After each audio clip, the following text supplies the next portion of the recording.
We continue our exposition of the book of Romans. I would like to pick from where we left in our last episode, and that would be verse 5 through 8. But to him who does not work, but believes on him who justifies the ungodly, his faith is accounted for righteousness. Just as David also describes the blessedness of the man to whom God imputes righteousness apart from works. Blessed are those whose lawless deeds are forgiven and whose sins are covered. Blessed is the man to whom the Lord shall not impute sin. Paul continues with his discourse on the case of Abraham. So Abraham is a case study of one Old Testament patriarch who was justified by faith. And he links that up with our faith in God and our own justification. So in verse 5 he says, to him who does not work. Remember that in chapter 4 verse 4 he had talked about him who works, and he concluded that if you work, you are then given wages, and those wages are only for you to pay eternal debt that you can never settle. So that is the person who works. Their destiny is to forever pay eternal debt. And we concluded in our last episode that such a one who works ultimately is a slave forever in this life and in the life to come.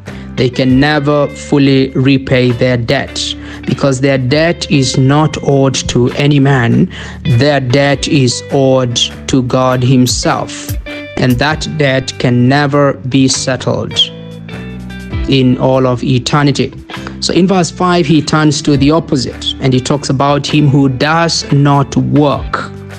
Now he who does not work, by this he refers to those who do not use their work or their works or their obedience to the law as a basis for their justification before God.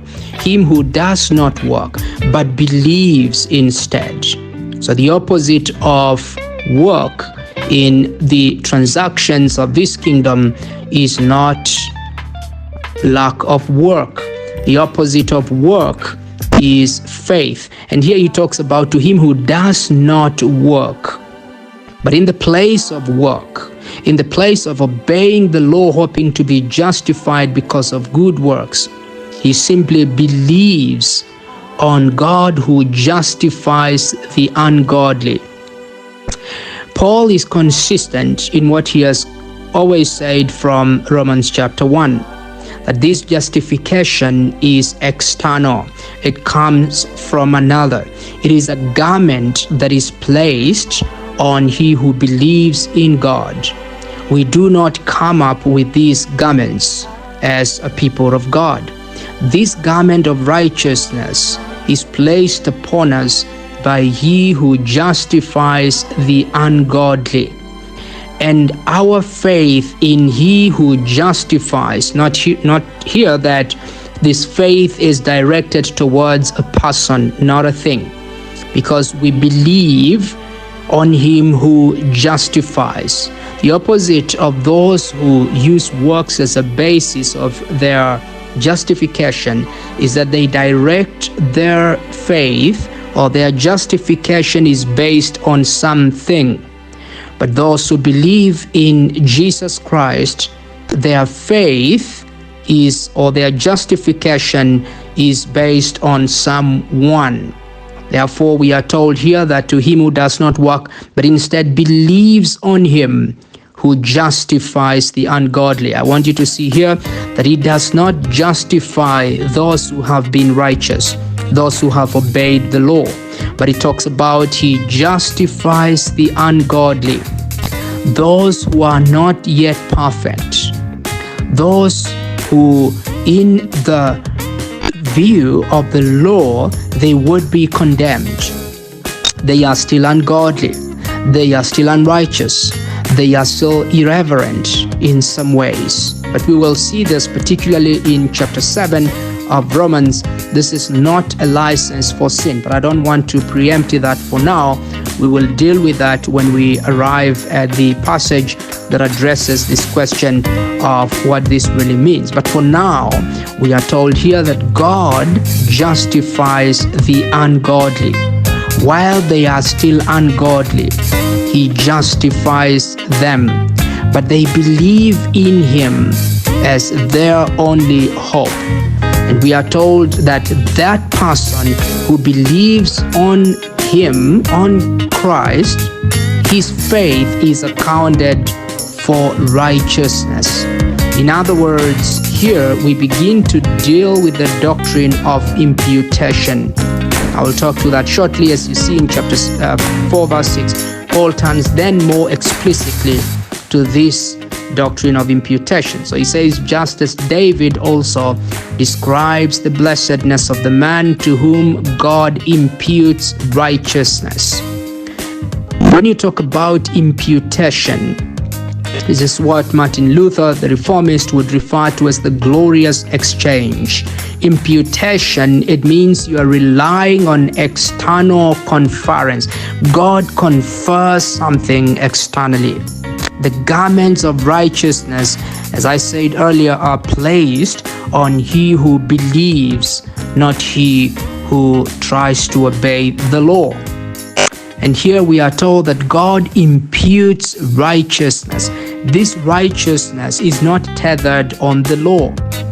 He does not say that you seem to have done so well, so I will advance your mileage. I will give you more coupons for you to obtain more perfect righteousness. That is not the case. He imputes righteousness that is not tethered on anything else, but simply because you have believed in Him, that you believed that He is the justifier. And that demand for justification comes from Him. So He knows the standards can never be met. And by trusting Him, you meet His standards because He becomes the originator of this righteousness. Again, what the reformists would refer to as alien righteousness. It's a righteousness that is conferred, that is given, that is not worked for. And therefore, here we see David. Again, Paul goes to the Old Testament, and David makes this case. This is to say to us, as he did earlier in chapter 4, verse 1 and 2, that the Old Testament pointed also not to justification by works, lest we misunderstand the purposes of the law, but the fact that even the saints of the Old Testament, they too relied on faith in God for their justification, for their acceptance before God. For them to really please God, it had to be by faith. So Paul quotes David, and he refers here, he makes the case that David describes the blessedness of the man to whom God imputes righteousness. He goes on to say, quoting David still, blessed are those whose lawless deeds are forgiven. So forgiveness comes in this whole equation. God forgives. Not because you've worked hard to pay the debt of your sin, therefore you're forgiven, but because you have believed in Him, because He has justified you, because your sins, as you see in the next phrase, whose sins are covered. God originates this whole transaction of forgiving the deeds of the ungodly and covering the sins of the unrighteous.